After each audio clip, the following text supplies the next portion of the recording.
வணக்கம். தமிழோசையாளர் இந்த வார இலக்கியம் பாலன் நம்முடன் இணைந்திருக்கிறார். அதற்கு முன்னாடி நம்ம இந்த வாரம் என்னென்ன பேச போகிறோம் அப்படிங்கிறத ஒரு சின்ன முன்னோட்டமாக பார்த்துடலாம். கவிஞர் புவியரசு அவர்கள் மறைந்திருக்கிறார்.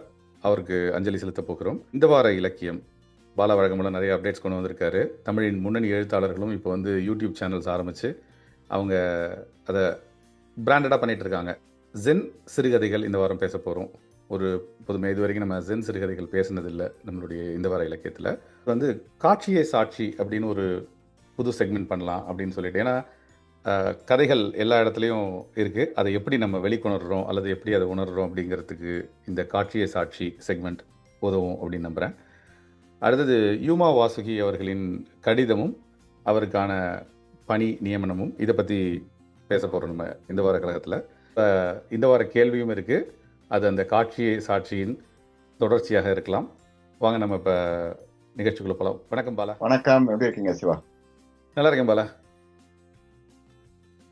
கவிஞர் புவியரசு அவர்கள் மறைந்த செய்தி வந்தது. அதற்கப்புறமா அரசு மரியாதையோட அவருக்கு அஞ்சலி செலுத்தியிருக்காங்க. கவிஞர் புவியரசு பற்றி ஓரளவிற்கு தெரியும் அப்படின்னாலும் இப்போ வந்து அவருடைய அஞ்சலி கட்டுரைகள் மூலமாக நிறைய தெரிய வருது. கவிஞர் மகுடேஸ்வரன் அவர்கள் வந்து ஒரு நல்ல அஞ்சலி கட்டுரை எழுதியிருக்காரு அவருடைய நினைவை பகிர்ந்து. அப்புறம் கவிஞர் புவியரசு என்ன மாதிரியான பணிகள் செய்திருக்கிறார் அப்படின்னு பார்க்கும்பொழுது நிறைய மொழிபெயர்ப்புகள், குறிப்பாக எனக்கு அறிமுகமானது வந்து அவருடைய மீண்டும் ஜென் கதைகள் மூலமாக தான் நான் வந்து புவியரசு அவர்களுடைய நூல்களை வாங்கி படிக்க ஆரம்பித்தேன்.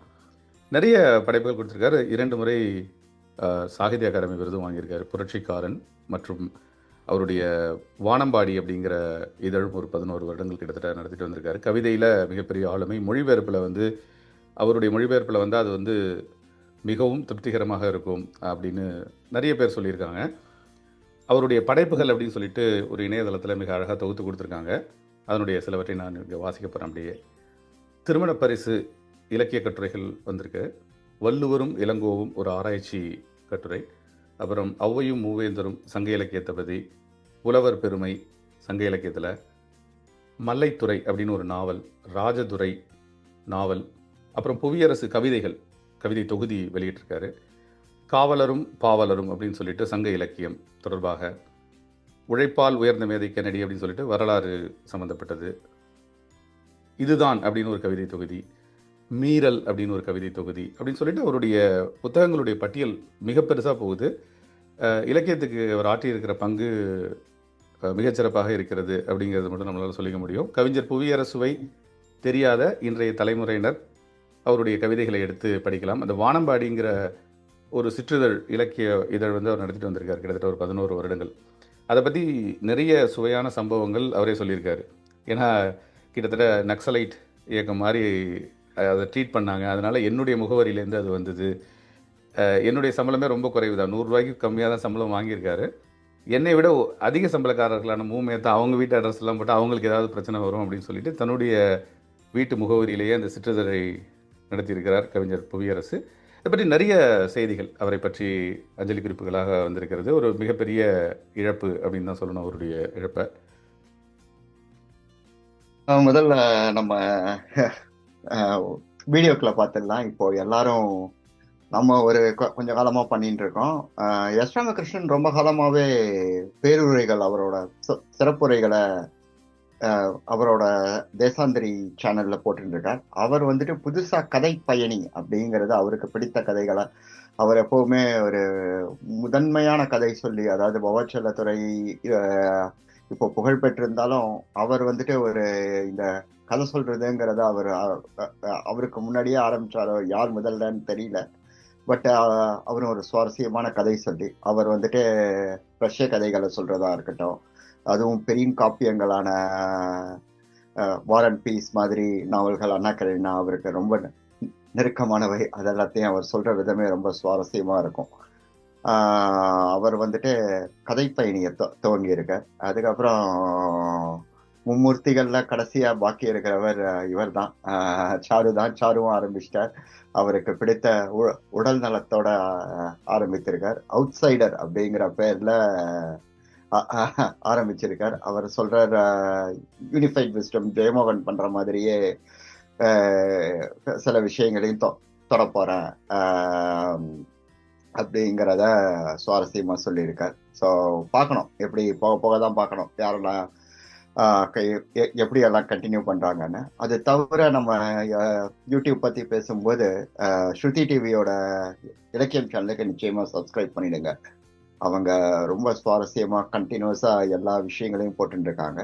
அதே மாதிரி இப்போ அறிவுச்சுடர் விழா நடந்து முடிஞ்சிருக்கு, புத்தக திருவிழா. அதுல வந்த உரைகளை வந்துட்டு பகிர்ந்திருக்காங்க. அதுவும் நல்லா இருந்தது. அந்த உரையும் நீங்க கேட்கணும்னு அதெல்லாம் நம்ம இதுல போட்டுடலாம், டிஸ்கிரிப்ஷன்ல போட்டுடலாம். உங்க இதுக்கு வந்துடலாம். இந்த வார இலக்கியத்தின் நீங்க புவியரசு சொன்ன உடனே அந்த ஜென் கதைகளை பத்தி சொன்னீங்க, அதை பத்தி கொஞ்சம் சொல்லுங்களேன். இந்த வார சிறுகதையில் வந்து நம்ம மீண்டும் ஜென் கதைகள் அப்படிங்கிற இந்த புத்தகம், இது வந்து ஒரு 10-12 வருடங்களுக்கு முன்னாடி புத்தக கண்காட்சியில் வாங்கி என்னுடைய பயணித்துக் கொண்டிருக்கும் இந்த புத்தகம். இது அப்பப்போ எடுத்து இதனுடைய கதைகளை வந்து மீள்வாசிப்பு நான் செய்வேன். இது வந்து கவிஞர் புவியரசு அவர்கள் மொழிபெயர்ப்பில் வந்திருக்கிற சிறுகதை தொகுப்பு மீண்டும் ஜென் கதைகள் அப்படிங்கிற இந்த புத்தகம். மீண்டும் ஒரு முறை நான் அந்த அட்டைப்படத்தை காட்டுறேன்.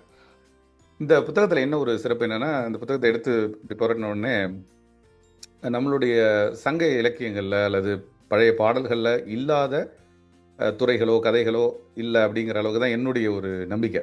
ஏன்னா நீங்கள் எந்த கதையை சொன்னாலும் அதை நம்ம வந்து எங்கேயாவது ஒரு இடத்துல ஒரு தாய்மானவரோடையோ வள்ளுவரோடையோ சிலப்பதிகாரத்துலேருந்தோ ராமாயணத்துலேருந்தோ எங்கே இருந்தாலும் நீங்கள் ஒரு கொட்டேஷன் எடுத்து காமிச்சிடும் கூடிய அளவுக்கு நம்மள்ட்ட ரெஃபரன்சஸ் இருக்குது. குறிப்பாக வள்ளுவர், நம்ம எதை சொன்னாலுமே அதுக்கு ஒரு திருக்குறளை வந்து கனெக்டிங் டாட்ஸ் கொடுத்துட முடியும். அப்படிங்கிற ஒரு சூழ்நிலையில் எல்லா ஜென் கதைகளுக்கும் பொருத்தமான ஒரு திருக்குறளையோ ஒரு தாய்மானவர் பாடல்லேருந்து ஒரு தொகுப்பையோ அல்லது பட்டினத்தாருடைய 2 வரிகளையோ மேற்கோளாக காட்டி இந்த ஜென் கதைகளை தொகுத்திருக்காரு.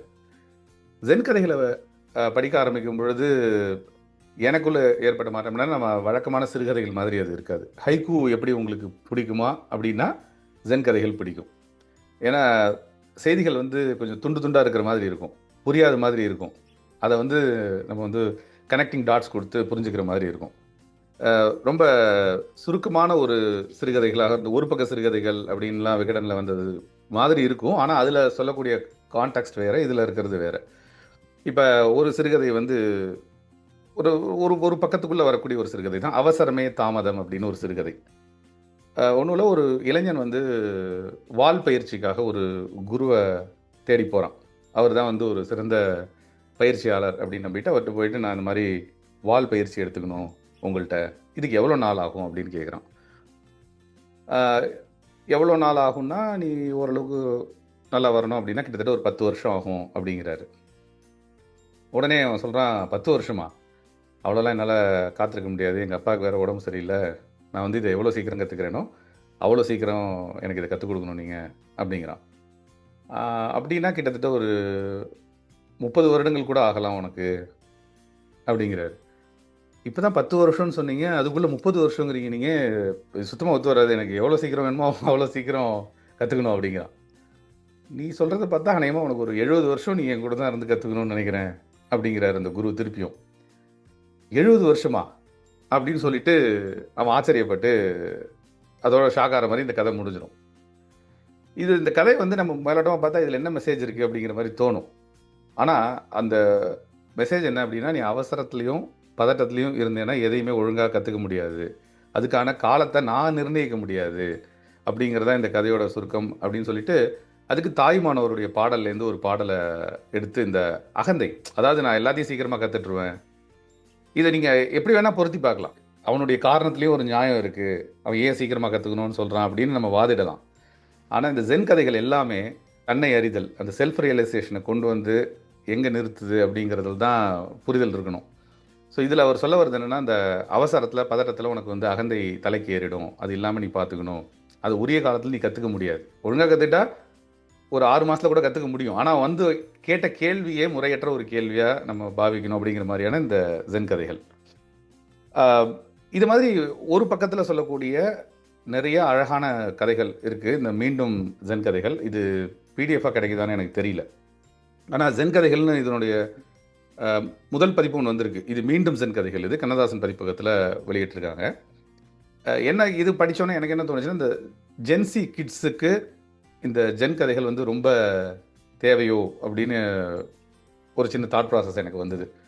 ஜென்சிக்கு மட்டும்தான் தேவையா அப்படின்னா இல்லை. ஏன்னா இப்போ இருக்கிற அவங்களுக்கு வந்து எதையுமே வந்து ஷார்ட் அண்ட் ஸ்வீட்டாக அது புரியிற மாதிரி ரொம்ப விளக்கி சொல்லி அதுக்கு 4-5 கொட்டேஷன் கொடுத்துலாம் தேவையில்லை. அப்படிங்கிறவங்களுக்கு இந்த புத்தகம் வந்து ரொம்ப ஹெல்ப்ஃபுல்லாக இருக்கும். இதில் இருக்கிற ஒவ்வொரு கதைகளுமே ரொம்ப அருமையான கதைகள். நீங்கள் கதையை படித்ததுக்கப்புறம் நீங்கள் நிறையா அதை பற்றி யோசிப்பீங்க. அப்படிங்கிற மாதிரியான இந்த கதைகளை கொடுத்துருக்காரு கவிஞர் புவியரசு அவர்கள். நான் இதுலேருந்து இன்னொரு கதை சொல்லணும்னு நினச்சேன், பட் நேரம் கருதி நான் ஒரு கதையோடு முடிச்சுக்கிறேன். இதை மாதிரி ஒரு கதையும் ஜென் கதைகளை பேசும்பொழுது அதை பற்றி நம்ம இன்னும் கொஞ்சம் பேசணும். இன்னும் ஒரே ஒரு ரொம்ப குட்டி கதை ஒன்று சொல்லணும் அப்படின்னா, ஒரு அறையில் 4 துறவிகள் உட்காந்துருக்காங்க. முக்கால்வாசி துறவிகளை பற்றி தான் இதில் பேசுவாங்க அந்த கதையில். அந்த 4 துறவியில் என்ன பந்தயம் வச்சுக்கிறாங்க அப்படின்னா, ஒரு மெழுகுவத்தி ஏற்றி வச்சுட்டு அதை பார்த்து தியானம் பண்ணிகிட்டு இருக்கணும், யாரும் பேசக்கூடாது அப்படிங்கிறது தான் விதி. இப்போ அந்த மெழுகுவத்தி உருகி கரைஞ்சிக்கிட்டே வருது, எல்லாரும் தியானம் பண்ணிகிட்டே இருக்காங்க. அதில் ஒரு துறவி மட்டும் சொல்கிறாரு, அந்த மெழுகுவத்தி ரொம்ப கிட்டத்தில் வந்த உடனே மெழுகுவத்தி இப்போ அணைய போகுது அப்படிங்கிறாரு. உடனே பக்கத்தில் இருக்கிற துறவி சொல்கிறாரு, இல்லை இன்னும் 10 நிமிடம் இருக்கும் அப்படிங்கிறாரு. அடுத்த துறவி சொல்கிறாரு, இல்லை புகை நிறையா வர ஆரம்பிச்சிருச்சு அப்படிங்கிறாரு. 4வது துறவி சொல்கிறாரு, எல்லாரும் மறந்துட்டீங்களா, நமக்குள்ளே இருக்கிற பந்தயமே யாரும் பேசக்கூடாதுங்கிறது தான் அப்படிங்கிறாரு. ஸோ இதோட இந்த கதை முடியுது. இதில் என்ன அப்படின்னு பார்த்தோன்னா, அவங்க யாருமே ஒழுங்காக தியானம் பண்ணலை. முதல்ல மெழுகுவத்தியை பார்த்துட்டு இருக்காங்க. ஒருத்தர் பேச ஆரம்பித்த உடனே அடுத்தவர்கள் வந்து நிறுத்தாமல் அவர்களுடைய பணியில் கரெக்டாக இருந்திருந்தாங்கன்னா பேச மாட்டாங்க குறுக்க. ஆனால் ஒருத்தரும் ஒரு கருத்தை சொல்லும் பொழுது கடைசியாக சொல்லவரும் நம்ம பேசக்கூடாதுங்கிறது தான் விதின்னு சொல்லி அவருமே அதை மீறுறாரு. அப்போ யாருமே வந்து இந்த இமை குற்றம் கண்ணுக்கு தெரியாதுன்னு ஒரு பழமொழி நம்ம சொல்லுவோம். நமக்கு செய்கிற குத்தம் நமக்கு தெரியாது, நம்மளுடைய தவறு நமக்கு தெரியாது அடுத்தவங்களை சுட்டி காட்டும் போது அப்படின்னு. இது மாதிரி நிறைய சிறுகதைகள் இருக்குது. அது ஒரு சிறுகதையும் அது வந்து நம்ம குழந்தைகளுக்கும் சொல்லிக் கொடுக்கலாம், பெரியவர்களும் படிக்கலாம், ஜென்சிக்கும் படிக்கலாம்னு சொல்லிட்டு இந்த மீண்டும் ஜென் கதைகள் எனக்கு கவிஞர் புவியரசு அவர்களுடைய இந்த இதை வந்து ஒரு நினைவஞ்சலி செலுத்தும் பொழுது ஞாபகம் வந்தது. இந்த 2 கதைகளை பகிர்ந்து கொண்டேன் பாலா. மிக அருமை, நல்லா இருந்தது, சுவாரஸ்யமா இருந்தது. பிரபஞ்சன் நினைவு முதல் நாவல் போட்டி வேடியப்பன் டிஸ்கவரி புக் பேலஸ் அறிவித்திருக்கிறேன். 2019ஆம் ஆண்டு இந்த மாதிரி ஒன்று பண்ணியிருக்கேன். அதுக்கப்புறம் 7 ஆண்டுகளுக்கு பிறகு இப்போதான் மீண்டும் நாவல் எழுதும் எழுத்தாளர்களுக்கான போட்டி வச்சிருக்கோம் அப்படின்னு சொல்லியிருக்கார். நாவல் எப்பவுமே தமிழ்ல முக்கியமான ஒரு விஷயம். சிறுகதைகளுக்கு பல இடங்கள் இருக்கு, சொல்வனம் உட்பட. இப்ப நம்ம பல்வேறு இதழ்கள் பார்த்துருக்கோம். அகழ், நம்ம அடுத்து பார்க்க போற அனௌன்ஸ்மெண்ட்ல நடுகள் என்ன. பட் ஆனா நாவல் வந்துட்டு தான் ஒரு முழுமையான படைப்பா இருக்க முடியும். ஸோ அதுக்கு வந்துட்டு அவ்வளவாக இணைய இதழ்கள்ல தொடர்கதை மாதிரி வெளியிட்டாலும் ஒரு பெரிய அளவுல இடம் இல்லை. ஸோ அந்த விதத்துல முக்கியமான ஒரு அறிவிப்பா பார்க்குறேன். பல பேர் இந்த மாதிரி போட்டிகளை அவ்வப்போது அறிவித்து கொண்டு ஒவ்வொரு காலாண்டுக்கும் ஒரு நாவலை தேர்ந்தெடுக்கணுங்கிறது என்னோட ஆவா. 2வதா சொல்றது ஏற்கனவே சொல்லிட்டேன், நடுகள் வந்துட்டு தன்னோட அடுத்த இதரை வெளியிட்டு இருக்கு. இன்னும் இதரை பார்க்கவில்லை. அதுல சிறுவர் இலக்கியம் பத்தி நிறைய சுவாரஸ்யமான விஷயங்கள் வந்திருக்கு. ஸோ ஜாலியா இப்போ ஜென்கதை மாதிரி நம்ம இதையே ஒரு குழந்தை இலக்கியம், சிறார் இலக்கியம், யங் அடல்ட் ஃபிக்ஷன் அந்த இதுக்குள்ள நம்ம கொண்டு போகலாம். ஸோ சிறுவர் இலக்கியம் நிறைய வந்திருக்கு, எக்கச்சக்கமா இருக்கு. அதுல கிட்டத்தட்ட ஒரு 10 கதைகள் வந்துட்டு சிறுவர் இலக்கியத்துக்கான கதைகள். ஸோ படிங்க. இது வந்து சிறுவர் இலக்கியம்னா இன்னொரு இதழ் வந்துட்டு talkie.in, அவங்க வந்து சினிமா இதழ். எனக்கு அந்த கால படங்களை மறுபரிசீலனை, இப்போ முந்தானை முடிச்சு பத்தி பாக்கியராஜ மறுபரிசீலனை செய்யற மாதிரி எல்லா படத்தையும் மறுபரிசீலனை செய்யணும்னு ஆசை. ஆதி தாமிரா மன்னன் படத்தை எடுத்து மறுபரிசீலனை செஞ்சிருக்கார். ஆனா இறந்த பிறகு யாரையுமே நம்ம குத்தம் சொல்ல மாட்டோம். அந்த மாதிரி பாரதி ராஜாவை விதந்தோந்தி பாஸ்கர் சக்தி ஒரு கட்டுரை எழுதியிருக்கார். விமர்சன பார்வை இல்லை. பட் ஆதிபராசக்தி கருப்பு 2 சாமி படங்களை வச்சு ரமேஷ் வைத்தியா ஒரு கட்டுரை எழுதியிருக்கார். நாராயணி கண்ணகி அதே மாதிரி ஒரு நல்ல அனுபவ பதிவு, நிறைய விஷயங்கள் இருக்கு. ஹபீபிங்கிற படம் வந்துட்டு என்னோட ஸ்ட்ரீம் லைன்ல நிறைய வந்துட்டே இருக்கு. அதை பத்தி ரஃபீக் ராஜா எழுதியிருக்கார். தீபா வந்து இதோட ஆசிரியர்னு நினைக்கிறேன். அவங்க தொகுப்புல 0 டிகிரி பப்ளிஷிங் சொல்றேன்னா அவங்களும் நாவலுக்கு நல்ல முக்கியத்துவம் கொடுத்து குறுநாவலுக்கு தொடர்ந்து விருதுகள் தந்துட்டு இருக்காங்க. ஸோ நடுகள் ஆச்சு, டாக்கீஸ் ஆச்சு. அதுக்கப்புறம் குவிகம் வந்துட்டு வழக்கம் போல குறும்புதினங்கள், குறுநாவல்களுக்கு அவங்க எப்பவுமே ஒரு தனி கவனம் இது பண்றாங்க. 3 குறுநாவல்களை மாதம் வெளியிடுறாங்க. ஜூலை 2026 இதழ் வந்தாச்சு. 3 குறுநாவல்கள் இருக்கு. போய் பாருங்க, படிங்க. அதுதான் இந்த வாரத்துக்கான வீட்டு பாடம்னு சொல்லிடலாம். நீங்க முக்கியமான விஷயத்துக்கு வாங்க. ஒரு சுவாரஸ்யமான புதிய பகுதி, காட்சியே சாட்சி இல்லையா? ஆமாம் பாலா, இந்த தலைப்புக்கு நன்றி உங்களுக்கு. இப்போ திரைப்படமும், அதாவது இதோட இலக்கியத்தின் நீட்சி அப்படிங்கிற மாதிரி அது ஒரு காட்சி வழியாக சொல்லக்கூடியதுனால மலினமான கருத்துக்கள் நிறைந்த நிறைய திரைப்படங்கள் வர்றதுனால திரைப்படங்கள்னாலே வந்து இந்த இலக்கியத்துக்கு ஒவ்வாது அப்படிங்கிற ஒரு பார்வை ஒன்று இருக்கு. ஆனால் திரைப்படத்தின் மூலமாக வெகுவாரியான மக்களை சென்றடைய முடியும். இலக்கியத்தால் சென்றடைய முடியறது வந்து ஒரு குறிப்பிட்ட பகுதி அப்படின்னா, இது சினிமா அந்த அது வந்து எல்லை தாண்டி எல்லாரையும் ஆக்கிரமிக்கக்கூடிய ஒரு சக்தியாக இருக்கு. ஒரு சில திரைப்படங்களை பார்க்கும் பொழுது, அல்லது ஏற்கனவே நம்ம வாசித்த சிறுகதைகளுடைய தாக்கம் அதில் இருக்கிற மாதிரியோ, அல்லது திரைப்படத்திலேருந்து ஒரு பர்டிகுலர் கேரக்டரை எடுத்து இந்த கேரக்டர் மட்டுமே ஒரு சிறுகதைக்குள்ள அடக்கத்துக்குள்ள வருது அப்படின்னு நம்ம ஃபீல் பண்ணுறத இந்த செக்மெண்ட்ல பகிர்ந்துக்கலாம் அப்படிங்கிறது தான் இந்த காட்சியே சாட்சி. அதாவது அந்த காட்சி சிறுகதைக்கு ஒரு சாட்சி அப்படி நம்ம வச்சுக்கலாம். இப்போ அதில் வந்து ஒரு சிறுகதை, ஒரு புகழ்பெற்ற சிறுகதையோடு எடுத்து நான் ஒரு காட்சி சொல்கிறேன். உங்களால் அந்த திரைப்படத்தை வந்து கெஸ் பண்ண முடியுதான்னு பார்க்கலாம். சாப்பாடு போட்டு 40 ரூபாய் அப்படின்னு சொல்லிட்டு தி ஜானகிராமன் அவர்களுடைய ஒரு சிறுகதை. அதாவது கொஞ்சம் மனநலம் குன்றிய ஒரு பையன், அவன் போய் ஒரு வேலை செய்கிறான், அதுக்கு அவனுக்கான ஊதியம் கிடைக்குது. இதுதான் அந்த கதையினுடைய ஒன்லைன். அது என்ன வேலை செய்கிறான் அப்படிங்கிறதுலாம் நம்ம விரிவாக அப்புறம் பேசலாம். ஆனால் ஒரு திரைப்படத்தில் ஒரு ஏழ்மையான குடும்பம், பொறுப்பில்லாத குடும்ப தலைவன், ஒரு ஊதாரித்தனமான அண்ணன், படிக்கக்கூடிய பொறுப்பாக இருக்கக்கூடிய ஒரு தங்கை, அவனுக்கு வீட்டு வேலைகளை செய்து குடும்பத்தை ஓட்டி கொண்டிருக்கிற அந்த மனைவி, இதுதான் அந்த குடும்பம். இந்த குடும்பத்துக்கு வருமானமே இல்லை அப்படின்னு ஒரு கட்டம் வரும் பொழுது அந்த பெண் வந்து ஒரு வேலைக்கு போறா. தான் வேலைக்கு போறதை சொல்லாம மாதம் வந்து வீட்டுக்கு வந்து வேற ஒருத்தர் பேர்ல பணம் அனுப்புறா. இந்த பணம் வருது, குடும்பம் மகிழ்ச்சியா இருக்கு. ஆனா அவங்களுக்கு தெரியல எப்படி இவ்வளோ பணம் திடீர்னு இங்கேருந்து வருது அப்படின்னு சொல்லிட்டு அந்த மனைவி வந்து சந்தேகத்தை கணவன்கிட்ட சொல்ல, கணவன் வந்து தன்னுடைய மகளை சந்தேகப்பட்டு, ஏன்னா ஒரு பெண் எப்படி பணம் சம்பாதிப்பா அப்படிங்கிறதுல தவறான வழியில் போயிடுவாளோ அப்படின்னு தந்தைக்கு ஒரு பதட்டம் வந்து அவளை பின்தொடர்ந்து போகும் பொழுது அவர் பார்க்குறார் என்ன மாதிரியான வேலையை தன்னுடைய மகள் செய்கிறாள் அப்படின்னு. இந்த காட்சி ஒரு திரைப்படத்தில் இடம்பெற்று ஐ திங்க் நல்லா ஓடின ஒரு திரைப்படம் தான் நினைக்கிறேன். நல்ல புகழ்பெற்ற இயக்குனரின் திரைப்படம். இந்த காட்சி அமைப்பும் இந்த கதையில் வரக்கூடிய அந்த வேலையும் ஒன்று தான்.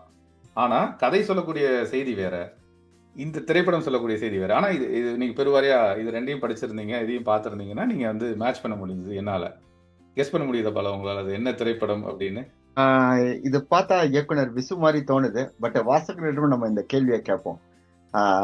இயக்குனர் விசுங்கிறது ஒரு பெரிய துப்பா இருக்கும்னு நினைக்கிறேன்.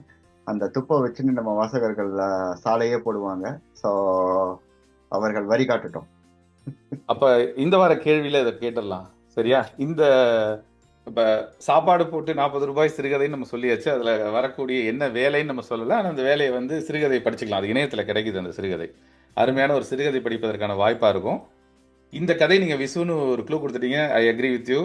அது விசுவோட படம் தான். அந்த டைரக்ஷன்ல வசனங்களுக்காகவே புகழ்பெற்று நல்லா ஓடிய ஒரு படம் அது. ஓகே, படம் என்னன்னு கண்டுபிடிச்சு கமெண்ட்ல சொல்லட்டும் வாசகர்களுக்கு. இந்த வார கேள்வி இதோட முடிச்சுக்கலாம். அது இது வந்துட்டு பல மக்களுக்கு இன்னும் பல்வேறு சிந்தனைகளை வேற எழுப்பும்னு நினைக்கிறேன். நீங்க ஒரு இதையே பாண்டோராஸ் பாக்ஸையே திறந்து கொடுத்துருக்கீங்க. பிகாஸ் எனக்கு வந்து அசலா எனக்கு எப்படி தோணிச்சுன்னா, அபூர்வ ராகங்கள் படமா அந்த போது என்ஆர் தாசன்கிறவர் வழக்கு தொடுத்திருந்த பேர் என்ன, இது என்னோட கதை, இதை வந்து திருட்டிங்கன்னா அதுக்கப்புறம் அது கடைசியில் அவருக்கு ஒரு 10 ரூபாயோ 100 ரூபாயோ என்னவோ ஒரு 15 வருஷம் கழிச்சு கிடைத்ததுன்னு நினைக்கிறேன். ஸோ இந்த மாதிரி பல்வேறு எண்ணங்களை பல்வேறு பார்வையாளர்களுக்கு நீங்க நிச்சயமா ஆமா இந்த எழுந்து வர ஆமா செஞ்சிருப்பீங்க. சிறுகதைகள் இது இது இன்னும் சொல்லப்போனால் இதை நம்ம ஓப்பன் ஃபார்மாக கூட விடலாம்.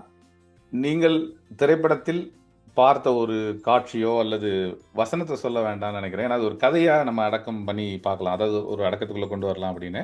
அந்த மாதிரி உங்களுக்கு தோன்றதுலையும் நீங்கள் வந்து கமெண்ட் செக்ஷனில் சொல்லலாம் அப்படின்னு நம்ம அது ஓப்பனாகவே விடலாம். இது நிறைய பாக்ஸஸ் ஓப்பன் பண்ணும் போல நிறைய திரைப்படங்கள் வரும்னு நினைக்கிறேன், பார்க்கலாம்.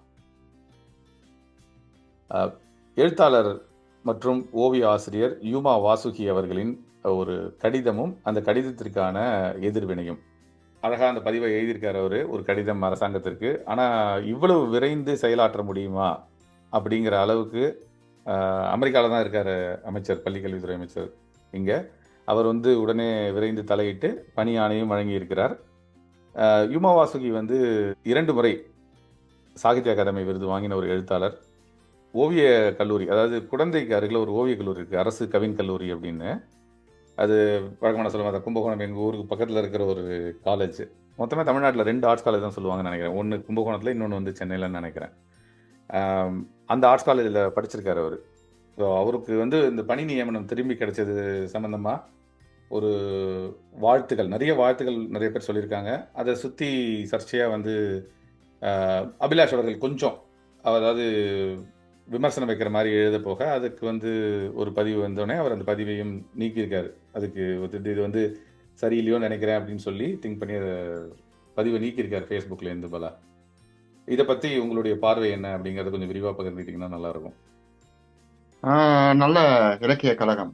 நம்ம இந்த நிகழ்ச்சி ஆரம்பிக்கும் போதே இந்த மாதிரி சூடான விஷயங்களை வந்துட்டு அவ்வப்போது கிடைக்கும் பார்வைகளையும் அதே சமயம் கொஞ்சம் பின்னோக்கியும் பார்க்கணுங்கிறதுக்காகத்தான் இந்த பகுதியை வைத்தோம். நீங்க ரொம்ப அழகா சொல்லியிருப்பீங்க. ஸோ முன்னுரை, அதுக்கான பின்னணி எல்லாமே நீங்க கொடுத்துட்டீங்க. யுமா வாசுகி ஒரு முக்கியமான எழுத்தாளர். ரத்த உறவு இன்றும் மனதில் ரொம்ப நெருக்கமா நிற்கக்கூடிய நாவல். அதுல அவ்வளோ தூரம் உணர்ச்சிகரமா எழுதியிருப்பார். அவ்வளோ தூரம் ஒரு சமகால நவீன படைப்பை பண்றவரே சிறுவர்களுக்கான இலக்கியத்தையும் தொடர்ச்சியா பண்ணியிருந்திருக்காருங்கிறது தான் ரொம்ப சுவாரஸ்யமும் கூட. இது வந்துட்டு அபிலாச்சந்திரனோட திமுக ஆதரவு நிலைப்பாடு நம்மளுக்கு ஓரளவு தெரிந்தது தான். ஸோ அவருக்கு வந்துட்டு இது வந்துட்டு அவர் என்ன பதிவு எழுதினாங்கிறது நான் படிக்கல. அது அவர் நீக்கவும் செஞ்சிட்டதுனால அது வந்துட்டு அவர் வந்துட்டு அவருக்கு இது கொடுத்துடலாம், பெனிஃபிட் ஆஃப் டவுட் கொடுத்துடலாம். யுமா வாசுகி ஒரு நூலகராகவும் செயல்படுறார், ஓவியராகவும் செயல்படுறார், அதுவும் பயிற்சி பெற்ற ஓவியராக. இந்த மாதிரி நுண்கலைகள் வந்துட்டு இப்போ அருகின்றே வருது. அதாவது தமிழ்நாடுல வந்துட்டு இப்போ நான் பவாவை பத்தி சொல்லியிருந்தேன். பவா வந்துட்டு எனக்கு ஒரு அருமையான வார்த்தையை இங்க இருந்தபோது அறிமுகம் செஞ்சார். பணப்பயிராக்குறோம் நம்ம குழந்தைகளை அப்படின்னவர் திரும்ப திரும்ப பல்வேறு இதுல பல்வேறு விதமா சொல்லியிருந்தார். ஸோ அதுல ஓரளவு உடன்படுகிறேன். நான் படித்த போது வாரத்துல ஒரு 4 மணி நேரம் சும்மா இருக்கும். அதாவது சும்மா இருக்கும்னா, அதாவது இந்த நூலக வகுப்புடே ஒரு மணி நேரம் கொடுப்பாங்க வாரத்துல ஒரு நாளாக. அங்க போயிட்டு நூலகம் போயிட்டு புத்தகம் படிக்கிறது தான். ஆங்கில புத்தகம் இருக்கும், தமிழ் புத்தகம் இருக்கும். நீங்க வேணா ஓவியம் தீட்டலாம், வேற ஏதாவது இந்த களிமண்ல ஏதாவது பண்ணலாம், சும்மா உட்காந்துட்டு இருக்கலாம், சும்மா கூட பேசிட்டு இருக்கலாம், ஒன்றும் பிரச்சனை இல்லை. அவங்க யாரும் கண்டுக்க மாட்டாங்க. புத்தகம் எடுத்து படிச்சாலும் கண்டுக்க மாட்டாங்க. கரெக்டான புத்தகத்தை எடுத்து கொடுப்பாங்க. உங்களுக்கே தெரிஞ்சதுன்னா நீங்களே எடுத்து இது பண்ணலாம். அந்த புத்தகத்தை வீட்டுக்கு எடுத்துட்டு போகவும் இது உண்டு, அனுமதி உண்டு. அந்த மாதிரி தானே ஒரு சுவாரஸ்யம் எழுது. அப்படிதான் எனக்கு, அதாவது ஏற்கனவே வாசித்து கொண்டிருந்தாலும் அந்த ஒரு அப்போ இருந்த நூலகர் பேர் ஞாபகம், அவரோட பிம்பம், அவரோட முகம் அப்படியே என்னோட மனசுல அப்படியே ஒரு ஸ்கெட்ச் ஆர்டிஸ்ட் வந்தாருன்னா ரொம்ப அழகா அவரை ஓவியமா தீட்டிடுவேன்.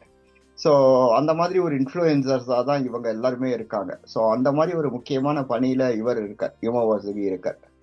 ஸோ இதை வந்துட்டு ஒரு கலெக்டரோ இல்லை நம்ம சிஇஓன்னு சொல்ற அந்த டவுனோட சிட்டியோட மாவட்டத்தோட சிஇஓ பார்க்கறது வந்து என்னன்னா வேஸ்ட் ஆஃப் மணி தானே. இவர் ஏஐ சொல்லித்தரல, மக்களை வந்து ஒரு கால் சென்டருக்கு அமெரிக்கன் இங்கிலீஷ் பேச வைக்கல, அப்புறம் எதுக்குயா இவங்களை வச்சு என்னையா கதையெல்லாம் படிச்சு கவிதையெல்லாம் படிச்சு என்னையா பண்ண போறீங்க, ஓவியம் தீட்டி அது வந்து நம்ம அதுக்கப்புறம் அவங்க அவ்வளோ பணம் சம்பாதிச்சதுக்கு அப்புறம் மைண்ட்ஃபுல்னஸ், யோகா, மெடிடேஷன், இந்த திங்கிங், அதாவது பிளாங்க் டாக் ஃபுட்டிங், அப்படியே ஒரு பேசாம பெத்து சுவத்தை 1 மணி நேரம் பாருங்க அப்படின்னு ஒரு 10,000 ரூபாய் கொடுத்து ஒருத்தர் சொல்லி அதை கேட்டு அவங்க ஃபோர்ஸ் பண்ணாங்கன்னா அதெல்லாமே ஒரு சிறப்பா இருக்கும். பட் எனக்கு கலெக்டரோட பார்வை புரியுது. பட் தாவக்காவை நிச்சயமா பாராட்ட விரும்புறேன் இங்க. அதாவது நம்ம எப்பவுமே புதுசா வந்தவங்களுக்கு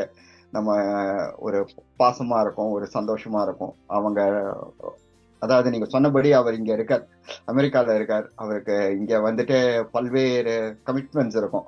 எல்லா கூப்பிட்டவங்க, அழைத்தவர்கள், அதுக்கப்புறம் விழால பங்கெடுக்கிறது, அது தவிர அரசு பொறுப்பு. அதுக்கு நடுவுல இதை வந்துட்டு டக்குன்னு கடலூர் சீனுன்னு நம்ம பதிப்பாளர் போட்ட லெட்டரை பார்த்து உடனடியா ஆக்ஷன் எடுத்தது மிகவும் பாராட்டத்தக்க செயல். அந்த மாதிரி ஒண்ணுதானே நம்ம சினிமால பாக்குறோம், அதுதானே எதிர்பார்க்கிறோம்.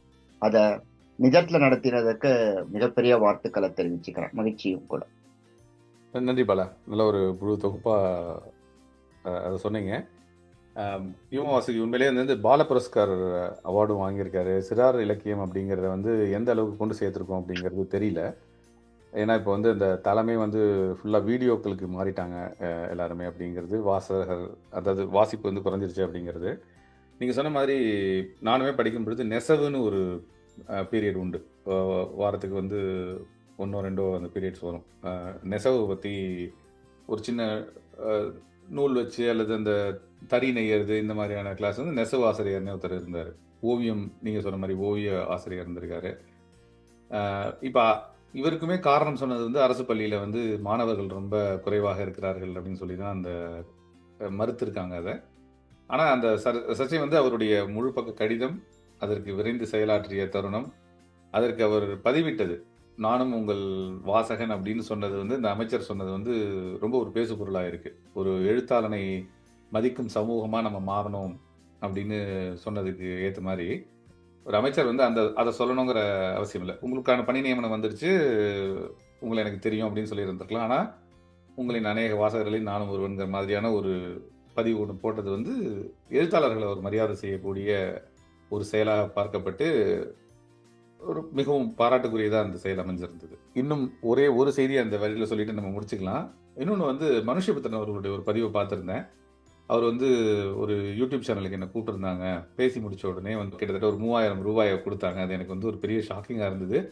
இது வரைக்கும் நிறைய நான் போய் பேசியிருக்கேன், பெரிய பெரிய நிறுவனங்களுக்கு பேசியிருக்கேன். ஆனால் யாரும் இந்த மாதிரி கொடுத்ததில்லை. இதை பற்றி ஞானி ஒரு தடவை எழுதியிருக்காருன்னு நினைக்கிறேன். ஞானி பேசியிருக்காரு அப்படின்னு சொன்ன மாதிரி ஒரு பதிவு ஒன்று போட்டிருக்காரு. எனக்கு தெரிஞ்சு தொடர்ந்து இதை பற்றி எழுதி இந்த மாதிரி ஒரு அவலம் இருக்குன்னு சொன்னது வந்து சாரு நிவேதா தான். அவர் வந்து ஒரு தடவையும் எழுதுவார், இது மாதிரி கூப்பிடுறாங்க, போயிட்டு வரதுக்கான செலவு கூட கொடுக்கறது கிடையாது, 1 மணி நேரம் பேச வைக்கிறாங்க, நடுப்புற டீ காஃபி கூட கிடையாது, தண்ணி கூட கிடையாதுன்னு சொல்லி பெரிய பெரிய சேனல்னு போட்டு பகிரங்கமாக அவரை அழைத்த நிறுவனங்கள் எப்படிலாம் வந்து பண்ணாங்க அப்படிங்கிறத தொடர்ச்சியாக தமிழ் எழுத்தாளர்கள் மத்தியில் அல்லது தமிழ் சூழல் மத்தியில் வச்சது நான் வாசித்த வரைக்கும் அதிகமாக வந்து சாரு நிவேதா அவர்கள் தான்.